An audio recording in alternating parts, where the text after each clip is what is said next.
বর্বরতার বিরুদ্ধে আমাদের প্রতিবাদ জানাতে। বাংলাদেশ ভারত সীমান্তে দুই বাংলাদেশি নিরস্ত্র নাগরিককে ভারতীয় সীমান্ত রক্ষা বাহিনী পিটিয়ে হত্যা করেছে এবং অমানবিকতার শেষ পর্যায়ে গিয়ে তারা সেই লাশকে নদীতে ভাসিয়ে দিয়েছে। এই ঘটনা বাংলাদেশের জন্য কোনো বিচ্ছিন্ন কোনো ঘটনা না, এই ঘটনা পরম্পরা ধরে চলে আসতেছে। গত 10 বছরের সীমান্তে বাংলাদেশের 300-র বেশি বাংলাদেশি নিহত হয়েছে, নিখোঁজ হয়েছে, লাশ ফেলে দেওয়া হয়েছে। এগুলো এক প্রকার বাংলাদেশের দিকে তাক করে রাখা অঘোষিত যুদ্ধ। কিন্তু প্রশ্ন হচ্ছে এই যুদ্ধটা আসলে কার বিরুদ্ধে?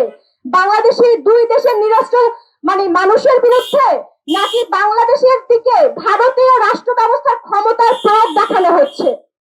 আমরা দৃঢ়ভাবে বলতে চাই, বাংলাদেশের কোন নাগরিকের জীবন সস্তা নয়। কোন মোড়লতন্ত্রের মাধ্যমে দুই দেশের রাজনৈতিক সুবিধার বলি হতে দেব না আমরা বাংলাদেশের কোন নাগরিককে।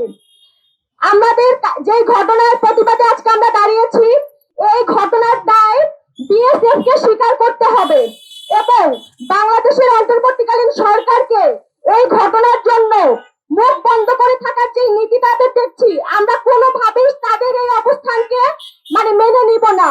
সরকারিভাবে রাষ্ট্রীয় উদ্যোগে সীমান্তে হত্যার জন্য দুই দেশের মধ্যে বাধ্যতামূলক আমরা প্রতিরোধমূলক নীতি চাই এবং আন্তর্জাতিকভাবে মানবাধিকার সংস্থার তত্ত্বাবধানে একটা নিরপেক্ষ তদন্ত আমরা চাই। এই ঘটনার পরিপ্রেক্ষিতে আমরা বারংবার দেখে এসেছি, ভারত আমাদের দিকে যে রক্তচক্ষু দেখিয়েছে, আমরা শুধুমাত্র সেখানে নির্যাতিত নিপীড়িত হয়েছি।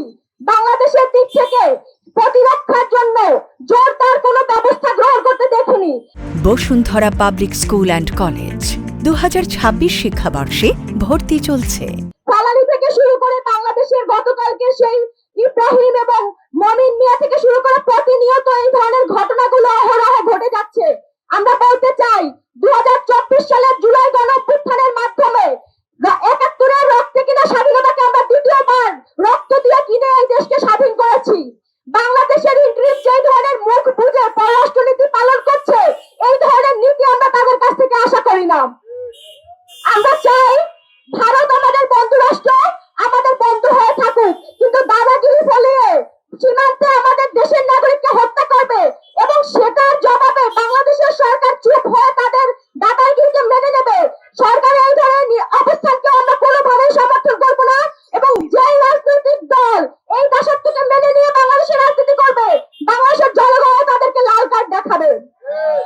সবশেষে বলতে চাই, বাংলাদেশ ভারতের সীমান্তে যেই ধরনের হত্যাযজ্ঞ বছরের পর বছর ধরে চলে আসছে, এগুলো বন্ধের জন্য জোর দাবি জানাই এবং দুই দেশের মধ্যে বাধ্যতামূলক প্রতিরক্ষা নীতি চাই এবং যাতে করে এই ধরনের হত্যাযজ্ঞ না হয় এবং এই ধরনের ঘটনাগুলোর দায় স্বীকার করে সুষ্ঠু তদন্ত হয় এবং এই ভুক্তভোগী পরিবারকে সরকারিভাবে যাতে সহযোগিতা করা হয়, তাদের ক্ষতিপূরণ দেওয়া হয়।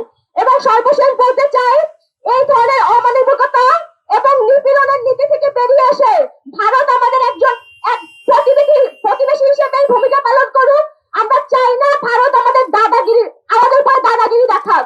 সর্বশেষ বলতে চাই, রক্তে কিনা স্বাধীন সার্বভৌম বাংলাদেশে কোন দেশের চোখ রাঙানি আমরা সহ্য করব না।